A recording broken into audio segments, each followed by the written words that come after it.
अस्सलाम वालेकुम स्टूडेंट्स।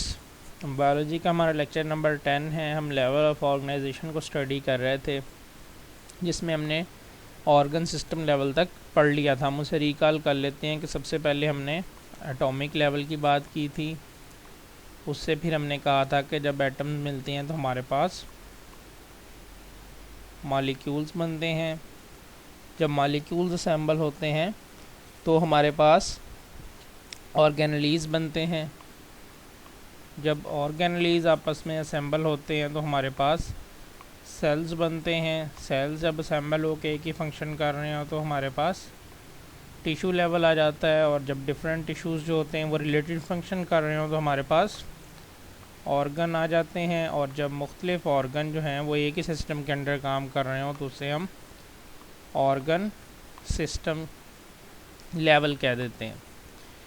1 2 3 4 5 6 7। अब बिल्कुल सिंपलर लेवल से हमने स्टार्ट किया था एटॉमिक सब एटॉमिक पार्टिकल से। अब मुख्तलिफ ऑर्गन्स और ऑर्गन सिस्टम जो हैं ये मिल के असेंबल होके एक इंडिविजुअल बनाते हैं। इंडिविजुअल का क्या मतलब है? एक लिविंग ऑर्गेनिज़म बनाते हैं, जो कि ये मुख्तलिफ ऑर्गन सिस्टम है उस लिविंग ऑर्गेनिज़म के अंडर फिर काम कर रहे होते हैं। उसके अंदर मुख्तलिफ ऑर्गन्स के फंक्शंस को कोऑर्डिनेट किया जाता है। कोऑर्डिनेट का क्या मतलब है कि मुख्तलिफ ऑर्गन्स जो हैं वो एक साथ मिल के काम कर रहे हैं, एक दूसरे से रिलेटेड वर्क कर रहे हैं। वो किस तरह से रिलेटेड वर्क कर रहे हैं? आपकी बुक में एग्जांपल दी हुई है कि अगर कोई ह्यूमन हम एग्जांपल ले लेते हैं कि वो एक्सरसाइज कर रहा है, तो एक्सरसाइज करते हुए क्या हो रहा है कि वो सिर्फ अपने मसल्स को जो है वो मूवमेंट में नहीं ला रहा, बल्कि उसका आप कह लें हार्ट बीट भी बढ़ रही है। उसके साथ साथ वो रेस्पिरेशन भी स्पीडली कर रहा है, मतलब सांस भी तेज़ी से ले रहा है। अब कर तो वो एक्सरसाइज रहा है, होनी तो सिर्फ मसल की मूवमेंट चाहिए, मगर बाकी ऑर्गन्स भी उसके साथ साथ काम कर रहे हैं, कोऑर्डिनेट कर रहे हैं। हार्ट बीट बढ़ने से और रेस्पिरेशन से क्या होता है कि हमारे मसल जो हैं उन्हें ऑक्सीजन और फूड की सप्लाई होती है, उन्हें एनर्जी मिलती है, जिसकी बेस पर वो उस एक्सरसाइज को परफॉर्म कर सकते हैं। तो मुख्तलिफ ऑर्गन्स जो हैं जब वो रिलेटेड फंक्शन कर रहे हों, असेंबल हो जाएं, तो वो मिलकर इंडिविजुअल बनाते हैं। इसके बाद जो नेक्स्ट लेवल हमारे पास है वो पॉपुलेशन लेवल है। पॉपुलेशन लेवल पे जाने से पहले दो छोटी छोटी डेफिनेशंस को हम डिस्कस कर लेते हैं, उससे हमें पॉपुलेशन लेवल को समझने में मदद मिलेगी। वो डेफिनेशन कौन कौन सी हैं? नंबर 1 है जी उसमें स्पीशी की डेफिनेशन। स्पीशी बोलते हैं ग्रुप ऑफ ऑर्गेनिजम्स, ऑर्गेनिजम्स का वो group which can interbreed freely, जो फ्रीली इंटरब्रीड कर सकें और फर्टाइल ऑफस्प्रिंग प्रोड्यूस कर सकें। यानी कि एक जैसे ऑर्गेनिजम्स जिनके दरमियान इंटरब्रीडिंग हो सके और इनसे आगे ऐसी ऑफस्प्रिंग प्रोड्यूस हो जो फर्टाइल हो। फर्टाइल का मतलब है वो भी आगे फर्दर ऑफस्प्रिंग को प्रोड्यूस कर सकें। तो स्पीशी उन एक जैसे ऑर्गेनिजम्स को कहा जाता है जो आपस में इंटरब्रीड कर सकते हैं और फर्टाइल ऑफस्प्रिंग प्रोड्यूस कर सकते हैं। और दूसरी डेफिनेशन जो हमने पढ़नी है वो हैबिटेट है। हैबिटेट का मतलब अगर हम उर्दू में इसका लफ्ज़ी मतलब लें तो वो मस्कन है, रहने की जगह, इन्वायरमेंट का वो एरिया, या आप कहें लिविंग प्लेस, जहाँ पर कोई भी ऑर्गेनिज़म रहता है वो उसका हैबिटेट, उसका मस्कन कहलाती है वो जगह। तो अब हम पॉपुलेशन लेवल पे आ जाते हैं। पॉपुलेशन में हमारे पास क्या होता है कि group of organism of same species, organism का ग्रुप है। दूसरी खसूसियत क्या है? सेम स्पीशी से बिलोंग करता है। सेम स्पीशी का क्या मतलब है कि अगर ह्यूमन है तो भी सारे ही ह्यूमन हैं। अगर मंकीज़ की बात हो रही है सारे मंकीज़ हैं। जस्ट बर्ड्स की बात हो रही है तो एक ही किस्म के सारे बर्ड्स हैं। Living in the same place, एक ही जगह पर रह रहे हैं, सेम टाइम, एक ही वक्त पे रह रहे हैं। पॉपुलेशन की क्या डेफिनेशन है? ऑर्गेनिज्म का ग्रुप है मगर बिलोंग किससे करते हैं? सेम स्पीशीज़ है। जैसा कि हम एक कॉलोनी की एग्जांपल ले लें, उधर सारे ह्यूमंस रह रहे हैं, सेम प्लेस, एक ही जगह पे, सेम टाइम, एक ही वक्त में मिलकर पॉपुलेशन कहलाते हैं। जैसा कि एग्जांपल दी गई है आपकी बुक में कि 2010 में जो पाकिस्तान की पॉपुलेशन थी, पूरे पाकिस्तान में जो इंडिविजुअल थे, जो लोग थे, वो 173.5 मिलियन थे। तो ये पॉपुलेशन की एग्जांपल है किस्म की कि जस्ट हमने एक स्पीशी की बात की, जस्ट इंसानों की बात की, हमने जानवर काउंट नहीं किए क्योंकि वो और स्पीशी से बिलोंग करते हैं। तो एक ही जगह पर एक ही वक्त में जब सेम स्पीशी का ऑर्गेनिज्म रहे तो वो पॉपुलेशन कहलाती है। नेक्स्ट जो लेवल है हमारे पास वो कम्युनिटी लेवल है। कम्युनिटी लेवल कब बनता है? अब हम सिंपलर से कॉम्प्लेक्स की तरफ आ रहे हैं। तो लास्ट लेवल हमारे पास था पॉपुलेशन का। जब डिफरेंट पॉपुलेशंस एक ही जगह पर आपस में इंटरेक्ट कर रही हों तो वो मिलकर कम्युनिटी बनाती हैं। हम एक एग्जांपल से समझने की कोशिश करते हैं। हम फॉरेस्ट की एग्जांपल लेते हैं, जंगल की एग्जांपल लेते हैं। अब वहाँ पर एनिमल की स्पीशीज़ भी मौजूद हैं, बहुत सारी स्पीशीज़ हैं, लाइन्स, मंकीज़, एलिफेंट, जो भी आप ले लें अलग अलग स्पीशीज़ हैं। बहुत ही किस्म के वहाँ पे प्लांट्स भी मौजूद हैं, प्लांट्स की भी अलग अलग स्पीशीज़ मौजूद हैं, बर्ड्स भी हैं, माइक्रो ऑर्गेनिज़म्स भी हैं। तो अब फॉरेस्ट एक कम्युनिटी है, इसके अंदर बहुत सारी पॉपुलेशंस आपस में एक दूसरे के साथ इंटरेक्ट कर रही हैं। तो कम्युनिटी क्या होती है? जहाँ पर मुख्तलिफ पॉपुलेशंस एक दूसरे के साथ इंटरेक्ट कर रही हों एक ही जगह पर, एक ही इन्वायरमेंट में रहते हुए, वो कम्युनिटी कहलाती है। इसकी हमने एग्जांपल देखी फॉरेस्ट की। अब जो कम्युनिटी है ये दो तरह की हो सकती है, या तो कॉम्प्लेक्स कम्युनिटी होगी या सिंपल होगी। उनका नेम ही जाहिर कर रहा है। कॉम्प्लेक्स से क्या मुराद है कि नंबर जो है उनका बहुत ज़्यादा होगा, हाई होगा, और यहाँ पर क्या होगा? लेस होगा। किस चीज़ का? पॉपुलेशन का। कि सिंपल कम्युनिटी में बहुत थोड़ी कम्युनिटीज़ और जो पॉपुलेशन हैं वो होंगी, जबकि कॉम्प्लेक्स में बहुत ज़्यादा होंगी, वो पेचीदा होंगी, एक दूसरे के साथ बहुत ज़्यादा इंटरेक्शन होगा। जैसा फॉरेस्ट की एग्जांपल ले लें, फॉरेस्ट क्या है? एक कॉम्प्लेक्स कम्युनिटी है, बहुत सारी जो पॉपुलेशन हैं आपस में इंटरेक्ट कर रही हैं।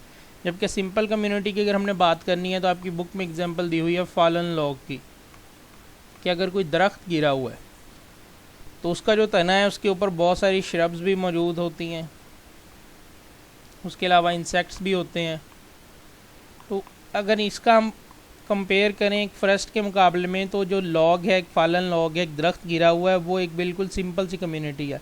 जबकि फॉरेस्ट जो है वो बहुत ही ज़्यादा कॉम्प्लेक्स कम्युनिटी है हमारे पास। तो डिफरेंट पॉपुलेशन जब एक जगह पे एक दूसरे के साथ इंटरेक्ट करती हैं तो वो कम्युनिटी बनाती हैं। इसके बाद जो लास्ट लेवल है हमारे पास वो बायोस्फीयर है, जो सबसे कॉम्प्लेक्स लेवल है। बायो का मतलब है लाइफ, स्फीयर से मुराद हम किसी सर्कल को भी स्फीयर कह देते हैं। बायोस्फीयर की डेफिनेशन ये की जा सकती है कि अर्थ का वो हिस्सा जहाँ जहाँ पर लाइफ मौजूद है बायोस्फीयर कहलाता है। अर्थ में जहाँ जहाँ तक, जिस रेंज तक लाइफ मौजूद है, जहाँ पर ऑर्गेनिज्म रहते हैं, वो बायोस्फीयर कहलाता है। इसके अंदर तमाम इकोसिस्टम्स आ जाते हैं जितने भी अर्थ पर पाए जाते हैं। इकोसिस्टम का मतलब ये है कि जहाँ पर लिविंग और नॉन लिविंग एक दूसरे के साथ इंटरेक्ट करते हैं, उनके दरमियान ताल्लुक़ होता है। जैसा कि हम ह्यूमन है, हम लिविंग है और हम सांस लेते हैं ऑक्सीजन की मौजूदगी में। ऑक्सीजन क्या है? नॉन लिविंग है, हम इन्वायरमेंट से उसे लेते हैं। तो हमारा इन्वायरमेंट के साथ, नॉन लिविंग कंपोनेंट के साथ एक रिलेशनशिप है। इस तरह से जहाँ जहाँ पर लाइफ मौजूद है, लिविंग ऑर्गेनिज्म मौजूद हैं अर्थ पे, वो जगह बायोस्फीयर कहलाती है। इसी को जोन ऑफ लाइफ भी कहा जाता है। Biosphere is also called zone of life, कि वो जोन जहाँ पर लाइफ मौजूद है, ज़िंदगी मौजूद है, उसे बायोस्फीयर भी कहते हैं। तो अब हम रीड कर लेते हैं बुक से जो आज हमने पढ़ा है। सबसे पहले इंडिविजुअल लेवल है, उसमें बताया गया है कि डिफरेंट ऑर्गन्स और ऑर्गन सिस्टम जो हैं वो मिलकर organise together to form an individual, और ऑर्गेनिज्म मिलकर एक इंडिविजुअल बनाते हैं। फिर हमने बात की कि जो ऑर्गन की वेरियस एक्टिविटीज़ हैं मुख्तलिफ ऑर्गन की, वो कोऑर्डिनेट होती हैं, एक साथ काम करती हैं। जैसा कि हमने एक्सरसाइज की एग्जांपल ली कि कोई मैन जो है वो हार्ड एक्सरसाइज कर रहा है तो जस्ट उसके मसल्स ही काम नहीं कर रहे हैं, बल्कि उसका रेट ऑफ रेस्पिरेशन जो वो सांस लेता है वो भी बढ़ जाता है, और हार्ट बीट, उसकी दिल की धड़कन भी तेज़ हो जाती है, जिसकी वजह से ज़्यादा ऑक्सीजन और फूड सप्लाई होती है मसल्स को। उसके बाद पॉपुलेशन लेवल आ गया। पॉपुलेशन लेवल में हमने बात की कि पॉपुलेशन क्या है, ग्रुप ऑफ ऑर्गेनिजम्स हैं जो कि सेम स्पीशी के हैं, एक ही स्पीशी से बिलोंग करते हैं, लोकेटेड एट सेम प्लेस, एक ही जगह पर रह रहे हैं और सेम टाइम में रह रहे हैं, वो मिलकर पॉपुलेशन बनाते हैं। फिर हमने एग्जांपल डिस्कस की कि 2010 में पाकिस्तान की पॉपुलेशन 173.5 मिलियन थी। ये एमसीक्यूज़ के हवाले से भी इम्पोर्टेंट है, आपने ये याद रखना है। उसके बाद साइड बॉक्स में स्पीशी की डेफिनेशन दी गई है। स्पीशी क्या है, ग्रुप ऑफ ऑर्गेनिज्म है कैपेबल ऑफ इंटरब्रीडिंग, जो इंटरब्रीड कर सकते हैं और फर्टाइल ऑफस्प्रिंग प्रोड्यूस कर सकते हैं। उसके बाद हैबिटेट मस्कन की डेफिनेशन है कि एनवायरनमेंट का वो area in which organism live, जहाँ पर कोई ऑर्गेनिज्म रहता है, वो हैबिटेट कहलाता है। पॉपुलेशन लेवल के बाद कम्युनिटी लेवल आता है। कम्युनिटी में क्या होता है, डिफरेंट पॉपुलेशन को हम असेंबल करते हैं, एक साथ स्टडी करते हैं। Assemblage of different populations interacting with one another, एक दूसरे के साथ जिनका ताल्लुक होता है एक इन्वायरमेंट में। फिर आगे एग्जांपल है फॉरेस्ट जंगल की, कि वो एक कम्युनिटी है, उसमें प्लांट्स भी हैं, माइक्रो ऑर्गेनिज्म भी हैं, फंजाई भी है, एनिमल भी है, बहुत सारी उसमें पॉपुलेशंस आ जाती हैं। और कम्युनिटी में क्या होता है, एक पॉपुलेशन एक टाइम पे बढ़ रही होती है तो दूसरी कम हो रही होती है। कुछ कम्युनिटीज़ कॉम्प्लेक्स भी होती हैं, जैसा कि फॉरेस्ट वगैरह और पॉन्ड की कम्युनिटी, पानी वाली कम्युनिटी। कुछ कम्युनिटी सिंपल भी होती हैं, जैसा कि फालन लॉग, अगर एक दरख्त गिरा हुआ है हमने उसकी एग्जांपल ली। सिंपल कम्युनिटी में क्या होता है, number and size of population is limited, बहुत थोड़ा होता है, जबकि कॉम्प्लेक्स में ये ज़्यादा होता है। उसके बाद एक बात जो हम उस लेक्चर के दौरान डिस्कस करना भूल गए, so any change in biotic और एबायोटिक फैक्टर्स। बायोटिक का मतलब है living factors, bio stands for life, और एबायोटिक का मतलब है नॉन लिविंग, जैसा कि air, water, may have drastic and long lasting effects. जो सिंपल कम्युनिटी होती है उस पर अगर फॉर एग्ज़ाम्पल कोई सैलाब आ गया है या कोई और ऐसे ड्रास्टिक चेंज आ गई है, तो सिंपल कम्युनिटी पे उसका बहुत ज़्यादा इफेक्ट होता है, वो फ़ौरन ही तबाह हो जाती है। ये बात इधर की गई है कि अगर कम्युनिटी कम्प्लेक्स है तो उस पर इतना ज़्यादा इफेक्ट नहीं होता, जबकि जो सिंपल कम्युनिटीज़ हैं वो जल्द ही बायोटिक और एबायोटिक फैक्टर्स के नतीजे में तबाह हो जाती हैं। बायोटिक मतलब लिविंग फैक्टर्स और एबायोटिक नॉन लिविंग फैक्टर्स। और लास्ट में हमारे पास बायोस्फीयर लेवल है कि अर्थ का वो हिस्सा जहाँ पर ऑर्गेनिज्म पाए जाते हैं, जहाँ पर लाइफ मौजूद है। The part of earth inhabited by organism, जहाँ पर ऑर्गेनिज्म और कम्युनिटीज़ मौजूद हैं, is known as biosphere. It constitutes all ecosystem, इसमें तमाम इकोसिस्टम्स आ जाते हैं। अब जो आगे हमारे पास ब्रैकेट दी गई है उसमें इकोसिस्टम की डेफिनेशन है। इकोसिस्टम क्या होता है, वो एरिया जहाँ पर लिविंग और नॉन लिविंग कंपोनेंट एक दूसरे के साथ इंटरेक्ट करते हैं। Area where living organism interact with non living component of the environment. जैसे हमने एग्जांपल ली कि हम ऑक्सीजन की मौजूदगी में सांस लेते हैं, हम लिविंग हैं, ऑक्सीजन नॉन लिविंग है। और बायोस्फीयर को जोन ऑफ लाइफ भी कहा जाता है। अर्थ पे जोन ऑफ लाइफ बायोस्फीयर है। अब हम लेवल्स ऑफ ऑर्गेनाइजेशन को एक फिक के थ्रू सारे को स्टडी कर लेते हैं कि कैसे कैसे हमने कहाँ से स्टार्ट लिया था। सबसे पहले हमने सब एटॉमिक और एटॉमिक लेवल से लिया था, जो सबसे बेसिक लेवल थे। हमने कहा जब सब एटॉमिक एटम्स मिलते हैं तो एलिमेंट्स बनते हैं, जब एलिमेंट्स मिलते हैं तो हमारे पास मालिक्यूल बनते हैं, मालिक्यूलर लेवल आ जाता है। और जब मालिक्यूल्स असेंबल होते हैं तो हमारे पास ऑर्गेनलीज बनते हैं, जब ऑर्गेनलीज मुख्तलिफ इकट्ठे काम कर रहे होते हैं तो सेल्स बनाते हैं, और जब सेल्स मिलके एक ही फंक्शन परफॉर्म कर रहे हो तो वो टिश्यू लेवल बनाते हैं, और जब डिफरेंट टिश्यूज़ एक जैसा काम कर रहे हो, एक ही चीज़ के अंडर काम कर रहे हो, तो हमारे पास ऑर्गन्स बन जाते हैं, और जब मुख्तलिफ ऑर्गन्स मिलके एक सिस्टम में काम करते हैं तो वो ऑर्गन सिस्टम कहलाते हैं। मुख्तलिफ ऑर्गन और ऑर्गन सिस्टम मिलके एक इंडिविजुअल या एक ऑर्गेनिज्म बनाते हैं। जब एक जैसे इंडिविजुअल सारे, ये जैसे सारे ह्यूमंस की यहाँ पर जो फिगर वो लगी हुई है, वो मिलके एक जगह पे रहते हैं कि टाइम में, तो वो पॉपुलेशन बनाते हैं। और जब एक जगह पे बहुत सारी पॉपुलेशन, जैसा कि यहाँ पे प्लांट्स भी हैं और एनिमल्स भी मौजूद हैं, वो मिलके कम्युनिटी बनाती हैं। और जब बहुत सारी कम्युनिटीज़ जहाँ जहाँ पे रह रही हैं, जहाँ जहाँ पे लाइफ मौजूद है, उसे हम बायोस्फीयर कहते हैं।